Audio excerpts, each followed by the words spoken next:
എല്ലാവർക്കും സ്വാഗതം. ഈ റിവ്യൂ ഇഷ്ടപ്പെടുവാണെങ്കിൽ ഒന്ന് ലൈക്ക് ചെയ്തും സബ്സ്ക്രൈബ് ചെയ്തും ഹൈപ്പ് ചെയ്തും സപ്പോർട്ട് ചെയ്യണേ.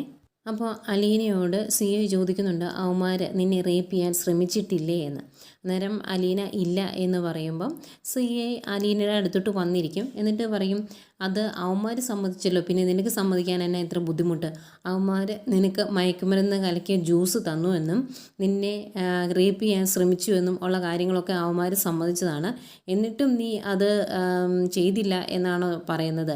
അന്ന് അവന്മാരുടെ കയ്യിൽ നിന്ന് രക്ഷപ്പെടാൻ വേണ്ടിയല്ലേ നീ സ്വയം പരിക്കേൽപ്പിച്ചത്? അങ്ങനെയല്ലേ നീ ഹോസ്പിറ്റലായത്? എന്നിട്ട് അവിടെ വന്ന് പോലീസുകാർ ചോദിച്ചപ്പോൾ നീ എന്നതാടി പറഞ്ഞത് എന്ന് ചോദിക്കും. അന്നേരം അലീന മിണ്ടാതിരിക്കുക. അന്നേരം സിഐക്ക് ദേഷ്യം വരുവേ, നിനക്ക് സംസാരിക്കാൻ അറിയത്തില്ലേടി പുല്ലേ എന്നിങ്ങനെ ദേഷ്യപ്പെട്ട് ചോദിക്കുക. അന്നേരം അലീന പറയുന്നുണ്ട്, കത്രിക കസേരയിൽ നിന്ന് വീണപ്പം അബദ്ധത്തിൽ വയറ്റി കുത്തി കയറിയതാണ് ഞാനന്ന് പറഞ്ഞതെന്ന് പറയും. അന്നേരം നീ എന്തിനാ അങ്ങനെ പറഞ്ഞത് എന്ന് ചോദിക്കുമ്പം അലീന പറയുവാണ്, 2 ചെറുപ്പക്കാരുടെ ജീവിതം ഞാൻ മൂലം നശിക്കണ്ടല്ലോ എന്ന് കരുതിയാണ് എന്ന് പറയുമ്പം സിയെ കളിയാക്കി പറയുന്നുണ്ട്, ഓ വലിയ മഹാമനസ്കത, അങ്ങനെ വലിയ മഹാമനസ്കത കാണിക്കേണ്ട ആവശ്യം ഉണ്ടായിരുന്നോ? എന്നിട്ട് അവന്മാർ രക്ഷപ്പെട്ടോ? ഇടിച്ച് നശിപ്പിച്ചിട്ടേക്കുവാണ് സെല്ലിൻ്റെ അകത്ത്. അവന്മാരെ എടുത്ത് ആൾക്കാരുടെ കയ്യിലോട്ട്, നാട്ടുകാരുടെ കയ്യിലോട്ട് കൊടുത്തിട്ടുണ്ടെങ്കിൽ അവർ പിച്ച് കീറി ശരിയാക്കും. അവന്മാരെ ഇടിയൊന്നും കഴിഞ്ഞിട്ടില്ല. ഇനി അവന്മാരെ റിമാൻഡ് ചെയ്യുമ്പം സബ് ജയിലിൽ നിന്ന് കിട്ടും. അത് കഴിഞ്ഞ് ശിക്ഷ വിധിക്കുമ്പം സെൻട്രൽ ജയിലിൽ നിന്ന് കിട്ടും. അങ്ങനെ അവന്മാരുടെ ജീവിതം അവിടെ കിടന്നങ്ങ് തീരും. രക്ഷയോടുകൂടി അവന്മാർ ഇനി എന്നിങ്ങനെ ചോദിക്കുക അലീനയോട്. അന്നേരം ഇല്ല സാർ എന്ന് പറയും. അതെന്താ കാരണം എന്നറിയാവോ എന്ന് ചോദിക്കുമ്പോൾ തെറ്റ് ചെയ്തിട്ടല്ലേ സാർ ശിക്ഷ കിട്ടുന്നത് എന്ന് ചോദിക്കുക. അന്നേരം സി എ പറയുന്നുണ്ട്, അതെ, തെറ്റ് ചെയ്ത ശിക്ഷ കിട്ടണം. അതുകൊണ്ട് നീ ഒരു കാര്യം ചെയ്യേ, ഒരു പരാതി അവന്മാർക്ക് എതിരെ എഴുതി തന്നിട്ട് പോയാൽ മതി എന്ന് പറയും. അന്നേരം അലീനയ്ക്ക് ആകെ ടെൻഷനാണ്. അന്നേരം സി എ പറയുന്നുണ്ട്, നീ ഇങ്ങനെ തന്നെ എഴുതണം, ബാലേന്ദ്രൻ്റെ മകൻ രോഹിത്തും ശിവശങ്കറിൻ്റെ മകൻ ഹരിശങ്കറും കൂടി എന്നെ ജ്യൂസിൽ മയക്കുമരുന്ന് കലക്കി തന്ന് ബലാത്കാരം ചെയ്യാൻ ശ്രമിച്ചവരാണ് എന്ന് എഴുതി തന്നെ. അങ്ങനെ എഴുതി തന്നിട്ട് പോയാൽ മതി എന്ന് പറയും. എന്നിട്ട് അവിടെ നിൽക്കുന്ന എസ് ഐയോട് പറയും, ഇവളെ റൈറ്ററുടെ അടുത്തോട്ട് കൊണ്ടുപോയില്ല, എന്നിട്ട് ഒരു പരാതി എഴുതി ഒപ്പിടിപ്പിച്ചതിന് ശേഷം വിട്ടാൽ മതിയെന്ന്.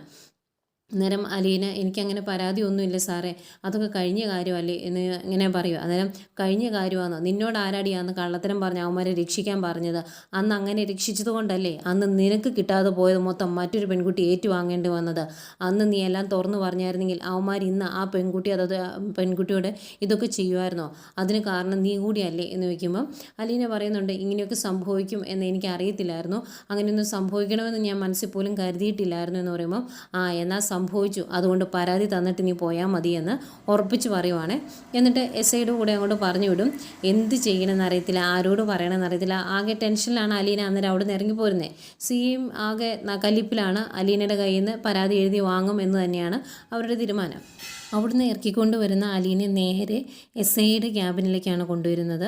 എന്നിട്ട് അവിടെ കൊണ്ടുവന്ന് കഴിയുമ്പം അങ്ങനെ ചോദിക്കും, നിനക്ക് എഴുത്തും വായനയൊക്കെ അറിയാവോടി എന്ന്. അന്നേരം അറിയാം എന്ന് പറയുമ്പം അവിടെ ഇരിക്കാൻ പറയും. ഇരുന്ന് കഴിയുമ്പം ചോദിക്കുന്നുണ്ട്, നിൻ്റെ ഡേറ്റ് ഓഫ് ബർത്ത് നിനക്ക് അറിയാവോ എന്ന്. അന്നേരം അറിയാം എന്ന് പറയുമ്പം അതെങ്ങനെയാണ് നിനക്ക് അറിയാവുന്നത് എന്ന് ചോദിക്കുകയാണ്. അന്നേരം എൻ്റെ സർട്ടിഫിക്കറ്റിലുണ്ട് എന്ന് പറയും. അന്നേരം നിനക്കൊക്കെ സർട്ടിഫിക്കറ്റോ? എന്ത് സർട്ടിഫിക്കറ്റാണ് നിനക്കുള്ളത് എന്ന് പറഞ്ഞിങ്ങനെ വളരെ പുച്ഛത്തോടെ കളിയാക്കുന്ന രീതിയിൽ സംസാരിക്കുകയാണ്. അന്നേരം അലീന പറയുന്നുണ്ട്, +2 പാസ്സായ സർട്ടിഫിക്കറ്റും GDA പാസ്സായ സർട്ടിഫിക്കറ്റും ഉണ്ട് എന്ന്. അന്നേരം അങ്ങനെ സർട്ടിഫിക്കറ്റൊക്കെ ഉണ്ടല്ലേ എന്നിങ്ങനെ പിന്നെയും കളിയാക്കുന്നു. അത് കഴിഞ്ഞ് അലീനയോട് പരാതി എഴുതി കൊടുക്കാൻ പറയുവാണ്. പരാതി എഴുതി കൊടുക്കാൻ പറയുന്നതിന് മുമ്പ് കോൺസ്റ്റബിളിനോട് റൈറ്റിംഗ് പാഡും അതുപോലെ ഒരു പേപ്പറും പേനൊക്കെ കൊണ്ടുവയ്ക്കാൻ പറയുന്നു. അങ്ങനെ അതൊക്കെ കൊണ്ടുവയ്ക്കുന്നുണ്ട്. അത് കഴിഞ്ഞ് അലീനയോട് പരാതി എഴുതാൻ പറയുമ്പോൾ അലീനയ്ക്ക് എന്ത് പരാതിയാണ് ഞാൻ എഴുതേണ്ടത് എന്ന്. അന്നേരം നിന്നോട് നേരത്തെ പറഞ്ഞില്ലായിരുന്നു അവന്മാർക്ക് എതിരെ നീ പരാതി എഴുതി തന്നിട്ട് പോയാൽ മതി, CSR പറഞ്ഞ രീതിയിൽ എഴുതുക എന്ന് പറയും. അന്നേരം അതൊക്കെ കഴിഞ്ഞ കാര്യമല്ലേ, എനിക്ക് അങ്ങനെ ഒരു പരാതി ഇല്ല എന്ന് പറയുമ്പോൾ നീ പരാതി എഴുതി തന്നിട്ടേ പോളും, മര്യാദയ്ക്ക് പരാതി എഴുതി എന്ന് പറഞ്ഞ് അലീനയെ പേടിപ്പിക്കുകയാണ്. അന്നേരം അലീന എഴുതില്ല എന്ന് പറയും. അന്നേരം നീ എഴുതി തന്നിട്ട് പോളും, എഴുതാനല്ലേടി പറഞ്ഞത് എന്ന് പറഞ്ഞ് ഭയങ്കരമായിട്ട് ഷൗട്ട് ചെയ്യുന്നുണ്ട്. അന്നേരം അലീന, ഞാൻ എഴുതില്ല, എനിക്ക് പരാതി ഉണ്ടെങ്കിലേ ഞാൻ എഴുതുള്ളൂ എന്ന് തന്നെ പറയുവാണ്. അന്നേരം അങ്ങനെ ചാടി എഴുന്നേറ്റിങ്ങ് വരും. എന്നിട്ട് പറയുവാണ്, എങ്കിലൊരു കാര്യം ചെയ്യാം, നിന്നെ ഈ കേസിൽ 5ാം പ്രതിയാക്കി അങ്ങ് ചിത്രീകരിച്ചേക്കാം.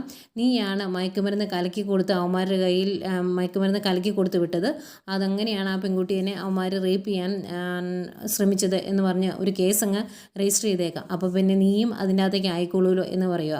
അന്നേരം അലീന പറയുന്നുണ്ട്, എന്നെ 5ാം പ്രതി ആക്കണ്ട സാർ, 1ാം പ്രതി തന്നെ ആക്കിക്കോ, സാറിന് ചെയ്യാൻ പറ്റുന്നതൊക്കെ ചെയ്തോ, എന്നാലും ഞാൻ പരാതി എഴുതി തരില്ല എന്ന് തന്നെ പറയുന്നു. അന്നേരം അങ്ങനെ പറയുന്നുണ്ട്, നിന്നെ ഞാൻ തൊലച്ച് കളയുമെന്ന്. അന്നേരം സാറിന് ചെയ്യാൻ പറ്റുന്നതൊക്കെ സാർ ചെയ്തു, പക്ഷേ ഞാൻ പരാതി എഴുതിയില്ല എന്ന് തന്നെ അലീന പറയുന്നു.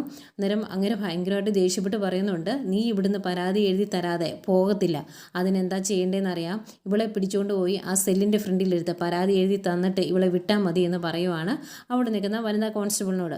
അന്നേരം വനിതാ കോൺസ്റ്റബിൾ വന്നിട്ട് അലീനയോട് ചോദിക്കുന്നുണ്ട്, നിനക്ക് എന്തിന് കുഴപ്പം ആടിയെന്ന്. അന്നേരം അലീന പറയും, എനിക്കല്ലല്ലോ കുഴപ്പം, നിങ്ങൾക്കല്ലേ, എനിക്ക് പരാതിയില്ല എന്ന് ഞാൻ പറഞ്ഞു, പിന്നെ എന്തിനാണ് ഞാൻ ഇനി പരാതി എഴുതി തരുന്നത്, അങ്ങനെ നിങ്ങൾ എന്തിനാണ് വാശി പിടിക്കുന്നത് എന്നൊക്കെ ചോദിക്കുമ്പം എസ് പറയുവാണ്, അതെങ്ങനെയാണ്, അച്ഛനെയും മകനെയും മാറ്റി മാറ്റി വെച്ചുകൊണ്ടിരുന്നവളാണ്, കാശ് വാരിക്കൊണ്ടിരുന്നതാണ്, അപ്പോൾ അവർക്കെതിരെ പരാതി തരാൻ നിനക്ക് ബുദ്ധിമുട്ടാവുമല്ലോ എന്ന്. അന്നേരം അലീന പറയുന്നുണ്ട്, സാറ് കുറച്ചുകൂടെ മാന്യമായിട്ട് സംസാരിക്കണം, വീട്ടിൽ ഭാര്യയോടും മക്കളോടും സംസാരിക്കുന്ന രീതിയിൽ എന്നോട് സംസാരിക്കരുത് എന്ന് പറയുക. അന്നേരം അങ്ങനെ കട്ടക്കലിപ്പായേ, അലീനെ തൊടാൻ പോലും പറ്റത്തില്ല, എന്തെങ്കിലും അടിയോ എന്തെങ്കിലും കൊടുത്തിട്ടുണ്ടെങ്കിൽ ഇങ്ങനെ വേറെ പ്രശ്നമാവില്ല, ഇങ്ങനെ മാനസികമായിട്ട് ബുദ്ധിമുട്ടിക്കാനല്ലേ പറ്റുള്ളൂ. അങ്ങനെയൊക്കെ കലി സഹിക്കാൻ വരാതെ വനിതാ കോൺസ്റ്റബിളിനോട് പറയും ഇവളെ പിടിച്ചുകൊണ്ട് പോകുമെന്ന്. അങ്ങനെ അലീനെ പിടിച്ചുകൊണ്ട് പോകുന്നു. അയാൾ അവിടെ ഭയങ്കര ദേഷ്യത്തോടെ നിൽപ്പുണ്ട്. എന്തായാലും അലീനെ കൊണ്ടുവന്ന് ആ സെല്ലിൻ്റെ ഫ്രണ്ടിലോട്ട് കൊണ്ട് ഇരുത്താൻ തുടങ്ങുക. അന്നേരം അലീന ചോദിക്കും, എന്നോട് എന്തിനും ഇങ്ങനെയൊക്കെ കാണിക്കുന്നത്, ഞാൻ എന്താ തെറ്റ് ചെയ്തത് എന്ന് ചോദിക്കും. അന്നേരം ആ കോൺസ്റ്റബിൾ അലീനോട് ചോദിക്കുന്നുണ്ട്, നിന്നോട് പരാതി എഴുതി തരാൻ പറഞ്ഞല്ലേ, അത് പറ്റിയല്ല എന്ന് പറഞ്ഞുകൊണ്ടല്ലേ, അതുകൊണ്ട് നീ ഇവിടെ ഇരിക്കുക എന്ന് പറഞ്ഞ് അവിടെ പിടിച്ചിരുത്തുവാണ്. അന്നേരം സെല്ലിൽ രോഹിത്തും നമ്മുടെ ഹരിശങ്കറും ഒക്കെ കിടപ്പുണ്ട്. രോഹിത്ത് ഇത്തിരി വിഷമത്തോടെ അലീനെ നോക്കുന്നുണ്ട്, അലീനയും രോഹിത്തിനെ നോക്കുന്നുണ്ട്. പരസ്പരം നോക്കുമ്പോൾ മുഖം അങ്ങോട്ടും ഇങ്ങോട്ടും മാറ്റിക്കളയും കേട്ടോ. അതുപോലെ ഒരു കൂസലും ഇല്ലാണ്ട് അവിടെ ഹരി നിൽപ്പുണ്ട്. ഹരിക്ക് വലിയ മുഖത്ത് വലിയ ഭാവമാറ്റമൊന്നുമില്ല, പക്ഷേ രോഹിത്ത് ഭയങ്കര വിഷമത്തിലാണ്. അങ്ങനെ സങ്കടത്തിൽ രണ്ടുപേരും ഇടയ്ക്കിടയ്ക്ക് പരസ്പരം നോക്കി ഇങ്ങനെ വിഷമിച്ചിരിക്കുന്നതും കാണിക്കുന്നുണ്ട്. പിന്നെ കാണിക്കുന്നത് നമ്മുടെ ഗ്രേസിയമ്മയും രേവതിയൊക്കെയാണ്. അവർ അവിടെ ഗുരിയച്ചൻ്റെ വൈഫിൻ്റെ കൂടെ അടുക്കളയിൽ കയറി എല്ലാം ചെയ്യാനൊക്കെ കൂടുവാണ്. അതിൻ്റെ കൂടെ ചെറിയ കുശലമൊക്കെ പറയുന്നുണ്ട്. അന്നേരം കുരിച്ചൻ്റെ വൈഫ് പറയുന്നുണ്ട്, നിങ്ങൾ വരുമെന്ന് അറിഞ്ഞപ്പോഴേ ടൗണിൽ പോയി 2 കിലോ പോത്തും ചിക്കനും മീനും ഒക്കെ മേടിച്ചുകൊണ്ട് വന്നു വെച്ചായെന്ന്. അന്നേരം ഗ്രേസിയമ്മ പറയും, ഞങ്ങൾക്ക് ഇതൊക്കെ കഴിക്കാൻ കൊതിയാന്നേ, ഒന്നും കഴിക്കാറില്ല എന്ന് പറയുമ്പോൾ, അതെന്നെ പറ്റി ഒന്നും മേടിക്കാറില്ലേ എന്ന് ചോദിക്കും. അന്നേരം മേടിക്കാറുമുണ്ട്, നല്ല രുചിയായിട്ട് ഉണ്ടാക്കാറുമുണ്ട്, പക്ഷെ തരത്തില്ല, അവൾ തന്നെ കഴിക്കുമെന്ന് പറയും. അന്നേരം രേവതിക്കുട്ടി, അതേ ആൻറ്റി ചുമ്മാ അനാവശ്യം പറയരുത് കേട്ടോ എന്ന് പറയും. എന്നിട്ട് കുരിയച്ചൻ്റെ വൈഫിനോടായിട്ട് പറയുന്നുണ്ട്, ഞാൻ എല്ലാത്തിനും ഇത്തിരി റേഷൻ വെച്ചിട്ടുണ്ട്, ഓരോന്നിനും ഓരോ 30 ഗ്രാം അല്ലെങ്കിൽ 2 കഷ്ണം എന്നുള്ള രീതിയിലൊക്കെ കൊടുക്കാറുള്ളൂ. അങ്ങനെ കൊടുക്കുന്നതുകൊണ്ട് തന്നെ ഇഷ്ടം പോലെ രോഗമുണ്ട്, അതെല്ലാം ഇപ്പോൾ കൺട്രോളിലാണ്. കൊളസ്ട്രോളുണ്ട്, പ്രഷറുണ്ട്, പ്രമേഹമുണ്ട്, ഈ വക സാധനങ്ങളെല്ലാം ഇപ്പോൾ കൺട്രോൾ ചെയ്ത് കൊണ്ടുപോകുന്നത് ഇങ്ങനെ ഭക്ഷണം കൊടുക്കുന്നതുകൊണ്ടാണ് എന്ന് പറയും. അന്നേരം കുരിച്ചൻ്റെ വൈഫ് പറയുന്നുണ്ട്, അങ്ങനെ നമ്മളെ കൺട്രോൾ ചെയ്യാനും നോക്കാനൊക്കെ ഒരാളുള്ളത് നല്ലതല്ലേ, ഞങ്ങൾക്കാണെങ്കിൽ അങ്ങനെയൊന്നും ഇല്ല എന്ന് പറയുമ്പം ഗ്രേസിയമ്മ പറയുന്നുണ്ട്, ഞങ്ങളുടെ കാര്യങ്ങളെല്ലാം നോക്കുന്ന ഇവളാണ്, മരുന്നും മന്ത്രവും ചെക്കപ്പ് ഡേറ്റും തുടങ്ങി എല്ലാ കാര്യങ്ങളും നോക്കുന്നത് ഇവള് തന്നെയാണ്. വന്നപ്പം വേലക്കാരിയായിരുന്നുവെങ്കിൽ ഇപ്പം ഞങ്ങൾക്ക് മകളെ പോലെയാണ്, അങ്ങനെയേ ഞങ്ങൾ എല്ലാവരോടും പറയാറുള്ളൂ, ഇവളെ ഡിഗ്രിക്കൊക്കെ ചേർത്ത് ഞങ്ങൾ പഠിപ്പിക്കുന്നൊക്കെ ഉണ്ട് എന്നിങ്ങനെ പറയുക.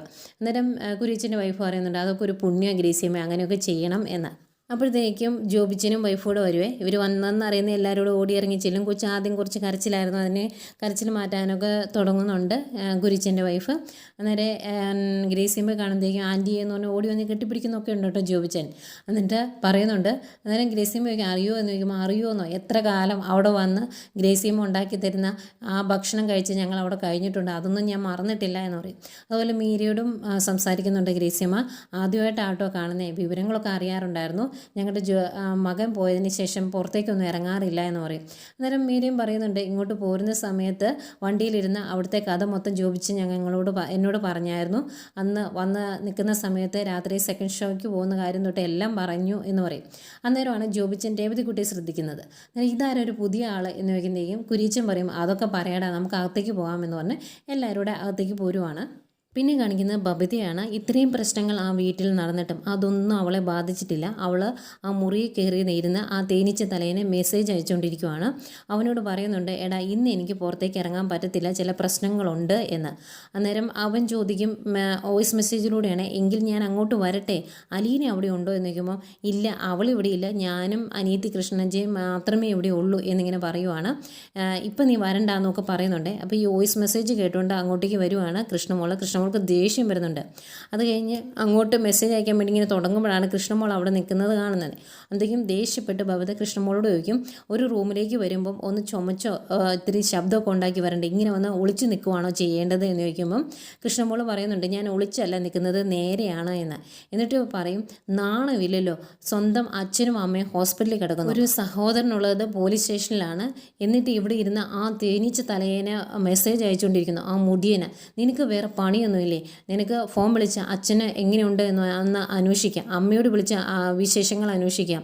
അതും അല്ലെങ്കിൽ ഗോവർദ്ധനങ്ങളെ വിളിച്ചിട്ട് രോഹിയേട്ടൻ്റെ കാര്യത്തിൽ എന്താ ചെയ്യാൻ പറ്റുന്നേ എന്നൊന്ന് ചോദിക്കാം. ഒന്നും ചെയ്യരുത് കേട്ടോ. ഇതൊന്നും നിന്നെ ബാധിക്കുന്ന കാര്യമല്ലല്ലോ, നാണമില്ലല്ലോ അവന് മെസ്സേജ് അയക്കാൻ. നീ അവനെ ഇങ്ങോട്ട് വിളിച്ച് കയറ്റ്, അവനിങ്ങ് വരട്ടെ, അവൻ്റെ തലയിൽ മണ്ണെണ്ണ ഒഴിച്ച് ഞാൻ കത്തിക്കും എന്നൊക്കെ പറയുമ്പോൾ നീ ഞൊട്ടും എന്ന് പറയുവാണ് ബബിത. അന്നേരം നിനക്ക് നാണമില്ലേടി ഇങ്ങനെ ചെയ്യാൻ എന്ന് ചോദിക്കുവാണ്. എന്നിട്ട് അതിൻ്റെ കൂടെ കൃഷ്ണമോളും പറയുന്നുണ്ട്, ഇതിനൊന്നും പറയേണ്ടതേ പ്രേമൊന്നുമല്ല, വേറെ ഭാഷയാണ്, ഞാൻ പറയുന്നില്ല എന്ന് പറയുമ്പോൾ നീ പറഞ്ഞിട്ടുണ്ടെങ്കിൽ നിൻ്റെ കരണം ഞാൻ അടിച്ചു പൊളിക്കുമെന്ന് ബബിത പറയും. അന്നേരം നീ ഇങ്ങോട്ട് തല്ലാൻ വാ, അത് കൊണ്ടുകൊണ്ട് ഞാൻ നിൽക്കും, നിനക്ക് ധൈര്യം ഉണ്ടെങ്കിൽ നീ ഒന്ന് തല്ലേന്ന് പറയും. അന്നേരം കുറച്ച് നേരം മുഖത്തേക്ക് ഇങ്ങനെ ദേഷ്യപ്പെട്ട് നോക്കി എന്നിട്ട് ബബിത വന്ന് ആ വാതിൽ അങ്ങ് വലിച്ചടച്ചിട്ട് അവൾ അകത്തേക്ക് പോവാണ്. അവൾക്ക് തീരെ ഇഷ്ടപ്പെട്ടില്ല കൃഷ്ണമോൾ അത്രയും പറഞ്ഞത്. കൃഷ്ണമോൾക്ക് ആകെ സങ്കടമാവും. ഫ്രണ്ടിൽ സോഫയിൽ വന്നിരുന്ന് കുറേ നേരം കരയുന്നുണ്ട്. കാരണം ഒരാളോട് വിഷമം പറയാൻ പോലും ഇല്ലല്ലോ, ഇങ്ങനെ ഒറ്റയ്ക്ക് ഇരിക്കുമല്ലേ. അവളാണെങ്കിൽ അവളുടെ കാമുകനോട് സംസാരിച്ച് ഭയങ്കര സന്തോഷത്തിലും ഇരിക്കുന്നു. ഏതായാലും കൃഷ്ണമോൾക്ക് സങ്കടം വന്ന് കുറേ നേരം കരയുന്നുണ്ട്. പിന്നെ കാണിക്കുന്നത് ജോബിച്ചനെയും മീരയൊക്കെയാണ്. അവരോട് കാര്യങ്ങളൊക്കെ പറഞ്ഞു കഴിയുമ്പോൾ ഇങ്ങനെ കൺഫ്യൂഷനിലിരിക്കുവാണ് ജോബിച്ചൻ. എന്നിട്ട് ചോദിക്കുന്നുണ്ട്, അങ്കിളിന് ഉറപ്പുണ്ടോ ആ പെൺകുട്ടി നിരപരാധിയാണ് എന്ന് ഉറപ്പുണ്ടോ എന്ന് ചോദിക്കുമ്പം മാമച്ചായൻ പറയുന്നുണ്ട്, ക്രിസ്റ്റൽ ക്ലിയർ ആയിട്ടുള്ള സ്വഭാവമാണ് അവളുടെ, ഒരു പ്രശ്നവുമില്ല. ദേ നിൽക്കുന്ന ആ അവളെപ്പോലെ തന്നെയാണ്, മിടുക്കി കുട്ടിയാണ്, കുറച്ച് ആൾക്കാരുള്ള സ്നേഹവും അതുപോലെ കരുണയൊക്കെ കൂടുതലായി പോയി എന്നൊരു പ്രശ്നം മാത്രമേ ആ പെൺകൊച്ചിനുള്ളൂ എന്നിങ്ങനെ പറയുവാണ്. അന്നേരം ജോബിച്ചൻ പറയുന്നുണ്ട്, പോലീസുകാരെന്തിനാ കൂട്ടിക്കൊണ്ട് പോയത് എന്നറിയത്തില്ല, അവളിൽ നിന്ന് എന്തെങ്കിലും ക്ലൂ കിട്ടാൻ വേണ്ടിയായിരിക്കും ചിലപ്പോൾ ഹോൾഡ് ചെയ്തേക്കുന്നത് എന്ന് പറയും.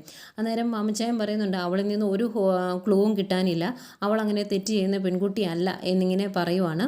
അന്നേരം ജോബിച്ചൻ പിന്നെയും പറയുന്നുണ്ട്, പോലീസുകാരുടെ ചോദ്യം ചെയ്യലല്ലേ, അത് ഏത് രീതിയിൽ വേണമെങ്കിലും ആകാം, ഇനിയിപ്പോൾ എന്തെങ്കിലും തെറ്റ് ചെയ്തിട്ടുണ്ടോ എന്ന് നമുക്ക് അറിയത്തില്ലല്ലോ എന്നൊക്കെ പറയുമ്പോൾ മാമച്ചായൻ പറയുന്നുണ്ട്, അങ്ങനെ തെറ്റ് ചെയ്തിട്ടുണ്ടെങ്കിൽ അവളെ വിടണ്ട, അറസ്റ്റ് ചെയ്യുകയോ റിമാൻഡ് ചെയ്യുകയോ എന്ത് വേണമെങ്കിൽ ചെയ്തോട്ടെ, പക്ഷേ തെറ്റ് ചെയ്തിട്ടില്ലെങ്കിൽ നമുക്ക് അവളെ റിലീസ് ചെയ്യാൻ സാധിക്കണം, അതായിരുന്നു ആഗ്രഹം എന്നുള്ള രീതിയിൽ മാമച്ചാൻ പറയുന്നു. ഇത്രയും കാണിച്ചുകൊണ്ടാണ് ഇന്നത്തെ എപ്പിസോഡ് അവസാനിക്കുന്നത്. ഇതൊക്കെ ഇങ്ങനെ പറയുമ്പം ഇങ്ങനെ കൺഫ്യൂഷനിൽ ഇരിക്കുന്നുണ്ട് കേട്ടോ ജോബിച്ചനെ മീരയും.